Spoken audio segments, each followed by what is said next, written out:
మీ జాతకం ఎలా ఉంటుందో తెలుసుకోండి. వెంటనే జేకేఆర్ గురుగారి అపాయింట్మెంట్ తీసుకోండి.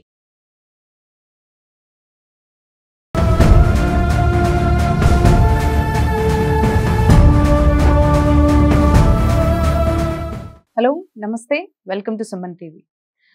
కొన్ని డేస్ ముందు మనకి పాకిస్తాన్ టెర్రరిస్ట్ అటాక్ ఏదైతే జరిగిందో అది మనందరినీ కూడా చాలా కలిచివేసిన విషయం అన్నమాట. ఈ విషయం పైన అందరికీ క్వశ్చన్ రేజ్ అవుతుంది. అంటే హిందువులుగా పుట్టడం మనందరం చేసుకున్న ఒక పాపమా అనే క్వశ్చన్కి మనం రేజ్ అయిపోయాం యాక్చువల్లీ.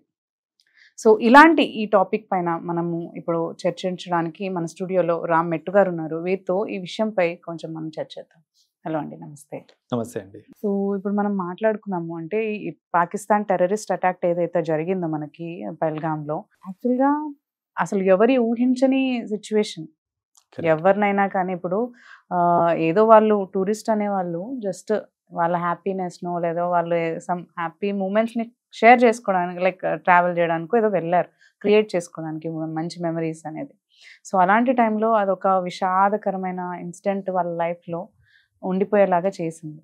సో దీనిపైన మీ టేక్ ఏంటి అసలు? డెఫినెట్లీ అండి, ఇది చాలా బాధాకరం యాక్చువల్గా. ఎందుకంటే పహల్గామ్లో జరిగిన ఈ అటాక్ ఏదైతే ఉందో ఇది పక్కా ప్రీ ప్లాన్ అటాక్.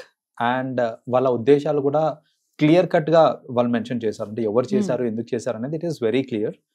సో బేసిక్గా అసలు first of all Jammu and కాశ్మీర్లో, అంటే ఈ పహల్గామ్లో ఏదైతే అటాక్ జరిగిందో ఆ లొకేషన్ వాళ్ళు చూస్ చేసుకోవడానికి మేజర్ రీజన్ ఏంటంటే, first of all it's a very beautiful place అండి. సో అక్కడ ఏంటంటే టూరిస్టులు ఈ మధ్య బాగా ఎక్కువ వస్తున్నారు, like from across the world. మన ఇండియా నుంచే కాకుండా అక్రాస్ ది వరల్డ్ నుంచి టూరిస్టులు ఎక్కువ వస్తూ ఉన్నారు.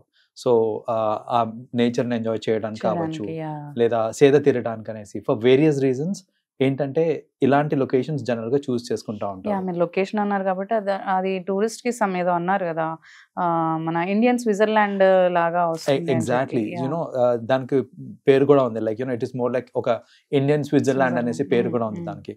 సో అక్కడ ఎలాంటి నేచర్ ఏదైతే ఉంటుందో, ఎలాంటి బ్యూటీ ఏదైతే ఉంటుందో అక్కడ, అలాంటి కైండ్ ఆఫ్ న్యాచురల్ బ్యూటీ ఇక్కడ కూడా ఉంటుంది. కాబట్టి mostly people prefer, obviously tourists ఎక్కువగా వస్తూ ఉంటారు, అండ్ దట్ టు సమ్మర్ కాబట్టి. ఎస్.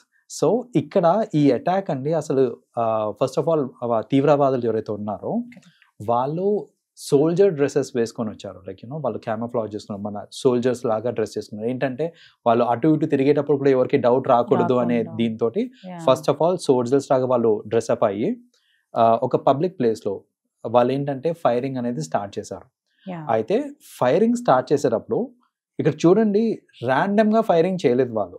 వాళ్ళు ఏంటంటే ఒక్కొక్కరిని హిందువా కాదా అనేసి ఫస్ట్ ఆఫ్ ఆల్ కనుక్కొని, అది వాళ్ళు హిందూ అని తేల్చుకున్న తర్వాతనే వాళ్ళని చంపేయటం కాదు, ముస్లిం అంటే వాళ్ళని వదిలేయటం అనేది జరిగింది ఇక్కడ. సో దీనికి ఎందుకు ఇలా చేశారు అని అంటే, మేజర్ అంటే రూట్ కాజ్, అసలు ఈ అటాక్ జరగడానికి రూట్ కాజ్ ఏంటంటే, ఈ ప్లేస్కి ఈ మధ్యన టూరిస్టులు ఎక్కువ వస్తున్నారు, కొందరేమో బయట నుంచి సెటిల్ అవ్వడానికి కూడా వస్తున్నారు. సో ఇలా సెటిల్ అవ్వడానికి వచ్చినప్పుడు ఏంటంటే డెమోగ్రఫిక్స్ మారిపోతూ ఉంటాయి. లైక్ ఇప్పుడు చాలా మంది హిందూస్ కూడా ఉండొచ్చు, కొందరు క్రిస్టియన్స్ కూడా రావచ్చు, ముస్లిమ్స్ కూడా ఉండొచ్చు. కానీ వాళ్ళ మెయిన్ ఇంటెన్షన్ ఏంటిది అని అంటే, అది ఒక ముస్లిం డామినేటెడ్ ప్లేస్ లాగానే ఉండాలి. దాని డెమోగ్రఫిక్స్ మారినాయి అంటే కనుక వాళ్ళ పట్టు తప్పుతుంది అనే ఒక ఉద్దేశంతో వాళ్ళు ఏంటంటే ముస్లిమ్స్ని మాత్రం అలాగే ఉంచేసి ఇంకా వేరే రిలీజియన్స్ వాళ్ళు ఎవరన్నా సరే వాళ్ళని చంపేయడం జరిగింది ఇక్కడ. అంటే ఇప్పుడు వాళ్ళు ఓన్లీ పాకిస్తానీ డామినేట్ అంటే లైక్ ముస్లిమ్స్ డామినేషన్ ఏమన్నా ఉంచాలి అని అనుకున్నప్పుడు why they aimed for tourists only? అంటే వీళ్ళు జస్ట్ కేమ్ అండ్ దే వచ్చి వెళ్ళిపోయే వాళ్ళు పాపం. యాక్చువల్లీ ఇది ఒక అలర్ట్ లాగా మన ఇండియాకి ఏమైనా పంపించడానికా, లైక్ అంటే ఏదన్నా అనుకోవచ్చు మనం. దీనిలో వేరియస్ రీజన్స్ ఉన్నాయండి. ఒకటి, ఫస్ట్ ఆఫ్ ఆల్ వీళ్ళు ముస్లిమ్స్ డామినేటెడ్ ప్లేస్ లాగా ఉంచుదామని ట్రై చేయడానికి రూట్ కాజ్ ఏంటిది అని అంటే, ఫస్ట్ ఆఫ్ ఆల్ అంటే టూరిస్ట్లను ఎందుకు అటాక్ చేశారనంటే, ఎవరన్నా టూరిస్టులు అక్కడికి వచ్చి వాళ్ళకి ఆ ప్లేస్ నచ్చి ఇక్కడే సెటిల్ అయిపోదామా అంటే, డబ్బు ఉన్నప్పుడు అఫ్ కోర్స్ అక్కడ మనము ల్యాండ్స్ అవి కొనుక్కొని లేకపోతే అక్కడే సెటిల్ అయిపోవడానికి ఛాన్సెస్ ఉంటాయి. సో అలా ఏంటంటే టూరిస్ట్ లాగా వచ్చి ప్లేసులు నచ్చి అక్కడే సెటిల్ అయిపోయేదానికి స్కోప్ ఉంటుంది. కాబట్టి టూరిస్టులను అటాక్ చేస్తే it will be a caution for both tourist and also ఎవరికన్నా ఆలోచన ఉందనుకోండి, అక్కడే వెళ్ళి మనం యూనో సెటిల్ అయిపోవచ్చు అనే ఆలోచన ఉన్నా కూడా వాళ్ళు మార్చుకోవాలి అనే దీంతో వాళ్ళు పక్కాగా ఓన్లీ ముస్లిమ్స్ తప్ప మిగతా వాళ్ళందరినీ చంపేశారు. ఏ లెవెల్లో అంటే అండి, కొందరు ముస్లిమా కాదా, నీ పేరేంటి అని అడిగినప్పుడు మామూలుగా పేర్లు చెప్తున్నారు. పేరు చెప్పినప్పుడు కావాలని కొందరు ఏంటంటే ఒక ముస్లిం పేరు చెప్పేసి తప్పించుకోవచ్చు కదా అనే థాట్ కూడా ఉంటుంది. కాబట్టి వాళ్ళు ఏ లెవెల్ కి దిగజారంటే కొందరు ట్రై కూడా చేశారండి. ఏంటంటే ముస్లిం పేరు చెప్పేసి వదిలేస్తారేమో ముస్లిం పేరు చెప్పిన తర్వాత వాళ్ళ ప్యాంట్స్ ఉడదీసి సుంతి జరిగిందా లేదా అనేది కూడా వాళ్ళు చూసి, సుంతి జరుగుంటే వాళ్ళని వదిలేసి, లేదు అంటే గనక వాళ్ళని చంపాడు. ఇంత వాళ్ళు అబద్ధాలు చెప్తున్నారు అనేసి. సుంతి అనేది it's a part of Muslims వాళ్ళ రైట్స్, అవి ట్రెడిషన్. సో అది సుంతి జరిగిందా లేదా అని చూసి మరీ చంపేశారు. ఆ లెవెల్ ఆఫ్ ఇదనమాట. ఏంటంటే ఎవరన్నా అబద్ధం చెప్పినా కూడా తప్పించుకోకుండా ఉండడానికి చంపేశారు. So that is one thing. And అసలు ఈ టైంలోనే ఎందుకు చేశారు అంటే, ఈ టైంలోనే ఎందుకు అటాక్ అయింది అని అంటే, ఫస్ట్ ఆఫ్ ఆల్ మోడీ గారు హీస్ లైక్ ప్రధాని గారు హీస్ సమ్వేర్ ఎల్స్, లైక్ మన పర్యాటకుల కోసం he's in Dubai I believe. So he went to some other country, his presence is not there ఇక్కడ ఫస్ట్ ఆఫ్ ఆల్. రెండోది ఏంటంటే అమెరికా నుంచి కూడా డెలిగేట్స్ వచ్చున్నారనమాట, ఇండియాకి డెలిగేట్స్ వచ్చున్నారు అమెరికా నుంచి కూడా. సో మన వైస్ ప్రెసిడెంట్ వాళ్ళ ఫ్యామిలీ వాళ్ళందరూ వచ్చున్నారనమాట ఇక్కడ. సో ఇలాంటి టైంలో అంటే in the absence of prime minister and also presence of foreign delegates ఉన్న టైంలో గనక ఇలాంటి ఏదైనా అటాక్ చేస్తే ఫస్ట్ ఆఫ్ ఆల్ వాళ్ళకి గుర్తింపు ఎక్కువ వస్తుంది అనే ఒక ఉద్దేశంతో ఈ టైమింగ్ అనేది, అంటే భయాన్ని క్రియేట్ చేయడానికి ఇదంతా చేయడానికి, దే ఆర్ పవర్ఫుల్ అని చూపించుకోవడానికో లేదంటే భయాన్ని క్రియేట్ చేయడానికో. కరెక్ట్. సో ఇది చేసింది TRF అనే ఒక సంస్థ అండి. It is like the resistance force అనేసి ఒకటి ఉంది. సో వాళ్ళు ఏంటంటే వాళ్ళకి మెయిన్ ఉద్దేశం ఏంటిది అని అంటే, Jammu and Kashmir should belong to Muslims, అంతేగాని ఇంకొకరికి బిలాంగ్ అవ్వకూడదు. అండ్ స్పెషలీ పాకిస్తానీ ముస్లిమ్స్ అన్నట్టు వాళ్ళ దట్ వాజ్ దేర్ ఎజెండా. కానీ ఇప్పుడు కరెంట్లీ వాళ్ళు ఏంటంటే చూస్తూ ఉన్నారు ఈ 2 years నుంచి అండి, లాస్ట్ 2 years నుంచి ఫర్ వేరియస్ రీజన్స్, అంటే సోషల్ మీడియా వల్ల కావచ్చు, దేని వల్ల అన్నా సరే మనకేంటంటే ఆ బ్యూటీ ఆఫ్ కాశ్మీర్ అనేది బాగా అందరికీ తెలుస్తుంది. సో ఈ నెంబర్ ఆఫ్ విజిటర్స్ కూడా ఎక్కువైపోయారు. సో విజిటర్స్ ఎక్కువైపోయేసరికి వాళ్ళు అలర్ట్ అయ్యి ఈ విజిటర్స్ ని తగ్గించాలి, ఈ ప్లేస్ అనేది అందరికీ ఎక్స్పోజ్ అవ్వకూడదు అనే ఒక ఉద్దేశంతో వాళ్ళు ఏంటంటే ఇలాంటి అటాక్స్ చేస్తున్నారు. వాళ్ళు బాయ్స్ అందనంటే మేల్స్ అందరినీ చంపారు, బట్ ఫీమేల్స్ ని వదిలేసి దే ఆస్క్ సమ్ ఏదో కపుల్ ని కూడా చెప్పారంట, లైక్ ఓల్డ్ కపుల్ వాళ్ళు వెళ్ళినప్పుడు, కేరళ నుంచి వాళ్ళు వెళ్ళినప్పుడు, మా హస్బెండ్ ని చంపేసినప్పుడు, హస్బెండ్ ని చంపేసారు నన్ను కూడా చంపండి అంటే, నో ఐ లీవ్ యూ, వెళ్ళి మోడీకి చెప్పండి మీరు ఈ విషయం అంటే. వాట్ దే వాంటెడ్ టు ఏం కన్వే చేయాలనుకుంటున్నారు. ఇప్పుడు చూడండి వాళ్ళు ఎంత కిరాతకంగా చేశారంటే, ఇది ఒక ప్రాణం తీసేస్తే ఆ ప్రాణం అప్పటికి పోతుంది సరే. అయితే ఇప్పుడు ఏంటంటే ఇప్పుడు వైఫ్ హస్బెండ్ ఇద్దరిని చంపేస్తే ఆ పెయిన్ అనేది ఆ టైంలో వాళ్ళకి ఎవరికి వన్ ఆఫ్ దమ్ కి ఉండదు. సో ఒకరిని చంపేసి ఒకరిని వదిలేస్తే అప్పుడు that is when it is more painful అనేసి వాళ్ళు ఏంటంటే ఇలా ప్లాన్ చేశారు. ఏంటంటే లేడీస్ ని ఎవరిని కూడా హార్మ్ చేయలేదు. అందులో ఒక టెర్రరిస్ట్, అంటే వన్ ఆఫ్ ది ఇంటర్వ్యూస్ లో చూసానండి నేను, అందులో ఒక టెర్రరిస్ట్ గన్ను పట్టుకొని he went in front of other women also. Women ఎదురుగానే ఉన్నారు, కాల్చాలంటే కాల్ చేయొచ్చు, కానీ విమెన్ ని కాల్చకుండా వాళ్ళని తప్పించి వాళ్ళ హస్బెండ్స్ కానివ్వండి, వాళ్ళ పార్ట్నర్స్ కానివ్వండి ఎక్కడున్నారో చూసి మరి దట్ ఈస్ వెన్ ఈ అటాక్ చేస్తున్నారు. సో వీళ్ళు ఏంటంటే చెప్పాను కదా, ఈ ఫేమ్ కోసమే అనమాట. ఫేమ్ ఒకటి, దీని ఇంటెన్సిటీ ఎంత పెంచితే అంత ఇదిగా ఉంటుంది అనేసి వాళ్ళు ఇది చేశారు. అయితే గవర్నమెంట్ డెఫినెట్ గా అప్రోప్రియేట్ యాక్షన్ తీసుకుంటుంది. బట్ ఒక్క రిక్వెస్ట్ గవర్నమెంట్కి ఏంటంటే, చేసిన వాళ్ళు దొరికిన తర్వాత వాళ్ళని కూర్చోబెట్టి మేపి ఈ టైం అంతా వేస్ట్ చేయకుండా ఎన్కౌంటర్ చేసేసారంటే ఖచ్చితంగా చాలా మందికి కాన్ఫిడెన్స్ అనేది వస్తుంది మన గవర్నమెంట్ సిస్టమ్ మీద కానివ్వండి, మన ఆర్మీ మీద కానివ్వండి, కాన్ఫిడెన్స్ అనేది ఇన్స్టాల్ అవుతుంది. అనదర్ థింగ్ ఈజ్ ఇలాంటి ప్లేసెస్ ఏవైతే ఉన్నాయో విచ్ ఆర్ సెన్సిటివ్, అక్కడ కొంచెం మ్యాన్ ఫోర్స్ ఇంకా ఇంక్రీజ్ చేసి కొంచెం భద్రత అనేది పెంచితే బెటర్ గా ఉంటుంది. యాక్చువల్లీ అంటే కాశ్మీర్ ఎప్పుడు టెర్రరిస్ట్ అటాక్ కి ఎప్పుడు అది గురి అవుతూనే ఉంటుంది. అలాంటప్పుడు మనకి కొంచెం సెక్యూరిటీ ఇంకొంచెం అదిగా ఉండాల్సింది. వెన్ అంత ధైర్యంగా వాళ్ళు ఆర్మీ డ్రెస్ లో వేసుకొని వాళ్ళు ఫ్రీగా లోపలికి వచ్చి ఇవన్నీ చేయగలుగుతున్నారు అంటే మేబీ ఏమైనా సపోర్ట్ ఉంది అంటారా ఇంటర్నల్లీ? ఇంటర్నల్లీ సపోర్ట్ కాదండి, ఇక్కడ ఏమైందంటే డైవర్షన్ ఆఫ్ మ్యాన్ పవర్ అయింది. బేసికలీ ఇక్కడ కేదార్నాథ్ ఇవి వస్తున్నాయి కదా, సో కేదార్నాథ్ ఈ విజిట్స్ కి దానికి సంబంధించిన భద్రత ఇదంతా డైవర్షన్ మొత్తం అక్కడికి వెళ్ళిపోయింది అనమాట. Okay. ఏంటంటే ఇప్పుడు మన సెక్యూరిటీ ఫోర్సెస్ కానివ్వనండి, మన ఆర్మీస్, ఇదంతా కూడా ఈ కేదార్నాథ్ మీదకి they are focusing more upon it. So ఆ ఫోకస్ మొత్తం అక్కడికి డైవర్ట్ అయ్యేసరికి ఇలాంటి ప్లేసెస్, పహల్గామ్ లాంటి ప్లేసెస్ లో ఏంటంటే కొంచెం ఫోకస్ తగ్గింది. దీన్ని వాళ్ళు అల్సుగా తీసుకొని చేసిన అటాక్ ఇది.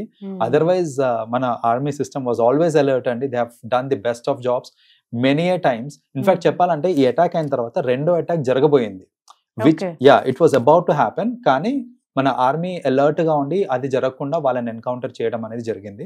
సో అలర్ట్నెస్ వైజ్ అయితే మన వాళ్ళు కరెక్ట్ గానే ఉన్నారండి. జస్ట్ దాట్ ఏంటంటే వాళ్ళు అడ్వాంటేజ్ తీసుకున్నారు. ఒక ఈవెంట్ జరగబోయే ఈవెంట్ ని అడ్వాంటేజ్ గా తీసుకొని ఎక్కడైతే కొంచెం మన ఫోకస్ తక్కువ ఉందో అలాంటి ప్లేసెస్ ని ఐడెంటిఫై చేసి వాళ్ళు అటాక్ చేద్దామని, దట్ ఈస్ హౌ పహల్గామ్ మీద అటాక్ జరిగింది. అంటే క్వశ్చన్ వచ్చేది ఏంటంటే ఇప్పుడు ఇక్కడ 28 మెంబర్స్ చనిపోయారు. అక్కడ ఓల్డ్ కపుల్ ఉన్నారు. మీరు అన్నట్టు like mother they were requesting for their kids life, కానీ బట్ వాళ్ళు చంపేసి మదర్స్ వదిలేయడము. ఒక కపుల్ అయితే 6 days అయింది అనుకుంటా మ్యారేజ్ అయ్యి, హస్బెండ్ ని చంపేసి తిని వదిలేయడము. ఇలాంటివన్నీ చేస్తున్న టైంలో దే అక్కడ ఉన్న వాళ్ళే సర్వైవ్ అవ్వడానికి ట్రై చేశారు. అంటే చుట్టుపక్కల మన వాళ్ళు ఎవరు సర్వైవల్స్ లేరంట, లైక్ సర్వైవ్ చేయడానికి ఎవరు హెల్ప్ లేదంటారు అక్కడ. అంత 28 మెంబర్స్ చనిపోయేంత వరకు ఉంది అంటే. సో ఈ జరిగిన స్పాట్ ఏదైతే ఉందో అండి, అక్కడ మనకి మొబైల్ సిగ్నల్స్ ఇవన్నీ ఉండవు, అక్కడ టవర్స్ అవన్నీ లేవు అక్కడ. సో ఏ ఇన్ఫర్మేషన్ అటు పోలీస్ కి వెళ్ళాలనుకున్నా సరే మనకి ఇక్కడ ఏంటంటే కొందరు హార్స్ రైడర్స్ ఉన్నారు. సో వాళ్ళు ఏంటంటే కమ్యూనికేటర్స్ బేసిక్ గా. సో ఏదేమైనా ఎమర్జెన్సీ వచ్చినా సరే ఏదున్నా సరే వాళ్ళు మనకి రెస్క్యూకి ఉంటారు. సో ఆ హార్స్ రైడర్స్ ఇలా జరిగింది అని వాళ్ళు కింది దాకా వెళ్ళి అక్కడి నుంచి పోలీస్ ఫోర్స్ కి ఇన్ఫార్మ్ చేసే లోపు ఈ దారుణం అనేది జరిగిపోయింది. సో దట్ ఈస్ వెన్ వీళ్ళు మళ్ళీ ఇలా వచ్చాక పోలీస్ వాళ్ళు వచ్చిన తర్వాత, అంటే ఈ ఆర్మీ వాళ్ళు వచ్చిన తర్వాత వాళ్ళు కూడా ఆర్మీ డ్రెస్ లోనే ఉన్నారు కదా. సో ఈ సర్వైవ్ అయిన వాళ్ళని చూసి భయపడిపోయి మమ్మల్ని ఏం చేయకండి, మమ్మల్ని వదిలేసేయండి, ఆర్మీ వాళ్ళతోటి మమ్మల్ని ఏం చేయకండి, మమ్మల్ని వదిలేసేయండి అనేసి వాళ్ళు ఆ సిచ్యువేషన్ కి వచ్చి గట్టిగా ఏడుస్తుంటే వీళ్ళు సంజాయించి మేము ఆర్మీ వాళ్ళమే, మేము ఇండియన్ ఆర్మీ వాళ్ళము, మిమ్మల్ని కాపాడడానికి వచ్చాము, మీ హెల్ప్ కోసం వచ్చాము, కంగారు పడకండి అని వాళ్ళు మళ్ళీ సర్ది చెప్పి, అంటే see the kind of trauma, ఎంత ట్రామా అక్కడ క్రియేట్ అయి ఉంది. అండ్ ఈ ట్రామా అనేది ఆ పర్టికులర్ ఫ్యామిలీస్ కి లైఫ్ లాంగ్ గుర్తుంటుందండి.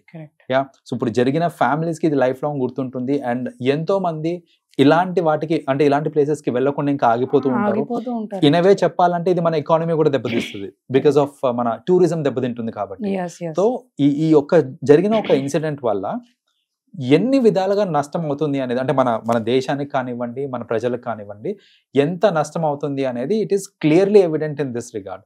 ఫస్టే కాశ్మీర్ లో ఇలాంటివి జరుగుతూ ఉంటాయని చాలా మంది చాలా తక్కువ వెళ్తారు. యాక్చువల్లీ ఎంతో ధైర్యం ఉన్న వాళ్ళు తప్ప వెళ్ళడానికి అంత త్వరగా ఎవరు వెళ్ళరు అంత త్వరగా. సో ఈ ఇన్సిడెంట్ తో ఇంకా మీరు అన్నట్టు తగ్గిపోవచ్చు నాకు తెలిసి. అబ్సల్యూట్లీ, ఎందుకంటే ఈ మధ్యన మారుతుందండి. ఇప్పుడు మీరు చూస్తే గనక దీంట్లో అటాక్ లో అన్ని ఏజ్ గ్రూప్స్ వాళ్ళు కనిపిస్తున్నారు మనకి. యూనో కొందరు 70 years old ఉన్నారు, కొందరు 60, కొందరు 50, కొందరు యంగ్ కపుల్స్ ఉన్నారు. అన్ని ఏజ్ గ్రూప్ వాళ్ళు ఉన్నారు అని అంటే ఇప్పుడిప్పుడే చెప్పాలంటే జనాలు ఆ భయం నుంచి బయటకు వచ్చి తిరగడం అనేది స్టార్ట్ చేశారు. కానీ అలా స్టార్ట్ అయిందో లేదో మళ్ళీ ఇలాంటి అటాక్ జరిగేసరికి ఖచ్చితంగా ఇంపాక్ట్ ఉంటుందండి, టూరిజం మీద కూడా ఇంపాక్ట్ ఉంటుంది. సో డెఫినెట్లీ జనాలు ఇంకా ఆలోచిస్తారు ఇట్లాంటి వాటికి వెళ్ళాలి అని అంటే, 1-2 సార్లు ఆలోచించి మరి డిసిషన్స్ తీసుకుంటారు. ఎందుకు ఈ హిందూయిజం మీద వాళ్ళు అంతగా ఫోకస్ చేస్తున్నారు అంటారు? డేస్ బిఫోర్ కూడా వెస్ట్ బెంగాల్ లో ఇలాంటి ప్లేసెస్ లో కూడా హిందూస్ ని అటాక్ చేయడము ఇలా కంటిన్యూస్ గా ఎందుకు ఇలా జరుగుతుంది అంటారు? బేసిక్లీ వాళ్ళ మతాన్ని డామినేట్ చేసుకోవాలి అనే ఒక ఆలోచనతోటి చేస్తున్నారు. అండ్ స్పెషల్లీ ఇది ఏంటంటే బేసిక్ గా చాలా మంది ఉంటారండి మన దాంట్లో చూసుకుంటే కనుక అక్రాస్ ది వరల్డ్ మనకి హిందూస్ ఉన్నారు, ముస్లిమ్స్ ఉన్నారు, క్రిస్టియన్స్ ఉన్నారు. అండ్ అన్ని మతాలలో మంచి వాళ్ళు కూడా ఉన్నారు, అన్ని మతాలలో చెడ్డ వాళ్ళు కూడా ఉన్నారు. హిందువులో మంచి వాళ్ళే అందరూ ఉన్నారని చెప్పడానికి లేదు, రైట్? సో అంటే బేసిక్లీ మంచితనం అనేది ఒక పర్సన్ కి సంబంధించింది, రిలీజియన్ కి సంబంధించింది కాదు అది. కానీ ఈ పాకిస్తానీ ముస్లిమ్స్ ఎవరైతే ఉన్నారో, స్పెసిఫికలీ పాకిస్తానీ ముస్లిమ్స్, వాళ్ళకి ఏంటంటే ఇప్పుడు మన ఇండియన్ ముస్లిమ్స్ వీళ్ళందరూ ఉంటారు చూడండి, దాంట్లో కూడా చాలా మందికి ఏంటంటే they are okay to have friends from other religions. అంటే ఇప్పుడు వాళ్ళకి హిందూస్ నుంచి ఫ్రెండ్స్ ఉంటారు, క్రిస్టియన్స్ నుంచి ఫ్రెండ్స్ ఉంటారు, అలా ఉంటారు. కానీ ఈ పాకిస్తానీ ముస్లిమ్స్ ఎవరైతే ఉన్నారో స్పెసిఫికలీ వాళ్ళకి ఏంటంటే ఆ ముస్లిం అనే మతం తప్ప ఇంకా ఏ మతం వాళ్ళని కూడా వాళ్ళు యాక్సెప్ట్ చేయరు. So because of that denial of acceptance ఏంటంటే ఈ దారుణాలన్నీ జరిగినాయి అనమాట. వాళ్ళకి ఏంటంటే వాళ్ళ రిలీజన్ కాకుండా ఇంకా రిలీజన్లో ఎవరున్నా సరే వాళ్ళు మనుషులే కాదు, లేదా వాళ్ళు మన బద్ధ శత్రువులు అనేసి వాళ్ళని చంపేస్తూ ఉంటారు. So that is the reason ఈ ఇన్సిడెంట్ జరిగింది. సో ఇక్కడ మనం కూడా ఆలోచించాల్సింది ఏంటంటే చేసింది ఖచ్చితంగా పాకిస్తానీ ముస్లిమ్స్. సో ఆ పాకిస్తానీ ముస్లిమ్స్ మీద చేసిన ఈ టెర్రరిస్ట్ సంస్థ మీద యాక్షన్ తీసుకోవాలి. అనవసరమైన గొడవలు క్రియేట్ చేయొద్దు. వేరెన్ కాశ్మీర్లో జరిగింది, ఇప్పుడు ఇండియన్ ముస్లిమ్స్, ఇండియన్ హిందూస్ వీళ్ళ మధ్యలో గొడవలు జరిగి ఇవి ఇంకా ఇంక్రీజ్ అయ్యి ఇక్కడ ఇంకా కొన్ని ప్రాణాలు పోవడం ఇలాంటివి జరగకుండా అవి జరుగుతుంటాయి. ఎందుకంటే చేసింది ముస్లిమ్స్ కాబట్టి ఇక్కడున్న మన హిందూసం ఇక్కడున్న మన ముస్లిమ్స్ నే అటాక్ చేయడం అవుతుంది, ఒకరి మీద ఒకరు అటాక్ చేసుకుని అవుతుంది. ఇలా చేయడం వల్ల నిజంగా చెప్పాలి అని అంటే అనవసరం అంటే ఇన్నోసెంట్ లైఫ్స్ పోతా ఉంటాయి. So let us leave it to government. మన గవర్నమెంట్ చాలా స్ట్రాంగ్ ఈ విషయంలో. సో మనం డైరెక్ట్గా ఇన్వాల్వ్మెంట్ అవ్వకుండా let us leave it to government. It will take appropriate actions. ఎవరైతే ఈ మిస్టేక్ చేశారో ఇది ఖచ్చితంగా చాలా పెద్ద తప్పు. ఈ తప్పు చేసిన వాళ్ళని కఠినంగా శిక్షించడానికి మన గవర్నమెంట్ ఉంది.